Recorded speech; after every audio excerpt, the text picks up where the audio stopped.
जय गजानन माऊली. जय गजानन माऊली. नमस्कार नाशिककरांनो. आपल्या नाशिकमध्ये श्री ढाकणे या दाम्पत्याने एक अत्यंत सुंदर असं प्रसादालय म्हणून एक थालीचं रेस्टॉरंट सुरू केलेलं आहे.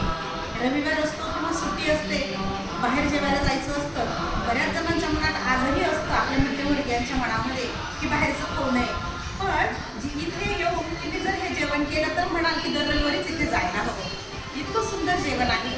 सगळ्यात महत्त्वाचं म्हणजे इथे जेव्हा आपण प्रवेश करतो तेव्हा महाराजांची ही एवढी सुंदर मूर्ती, त्याला दाखवलेला हा सुंदरसा नैवेद्य, संपूर्ण या हॉटेलमध्ये जिथे तिथे महाराजांच्या पारायणामधले जे प्रसंग आहेत त्या प्रसंगांचे आपल्याला मोठे मोठे फोटो इथे दिसतात. आणि इथे जे आपल्याला भांडणारे आहेत ते माऊलींच्या भेटीला आपण शेगावला जातो तिथे जसे सगळे सेवेकरी असतात तसे हे सेवेकरी आपल्याला इथे दिसतात. आणि क्षणभर भास होतो, आपण शेगावला तर नाही आलो, शेगावच्या महाप्रसादाच्या तिथे तर आपण महाप्रसाद घेत नाही ना, असा क्षणभर भास झाल्याशिवाय राहत नाही.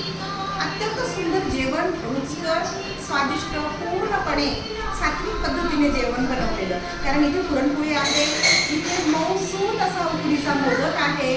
सुंदरसं घरामध्ये ज्या पद्धतीने बनवलं जातं सुगरणीच्या हातचं जेवण, तसं इथे सुगरणीच्या हातचं जेवण जेवायला मिळालेलं आहे. जे हवं ते शेवटच्या घासापर्यंत तुम्हाला जे हवं ते इथे वाढलं गेलं.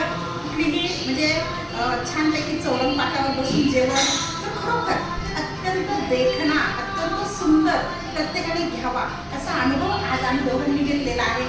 तुम्ही सगळ्यांनी तो घ्यावा, या प्रसादालयाला भेट द्यावी असं मला वाटतं. आणि हे प्रसादालय ज्यांनी सुरू केलं त्या ढाकणेला आपण त्याची पुन्हा एकदा कृतज्ञता व्यक्त करते. जय गजानन माऊली. जय गजानन.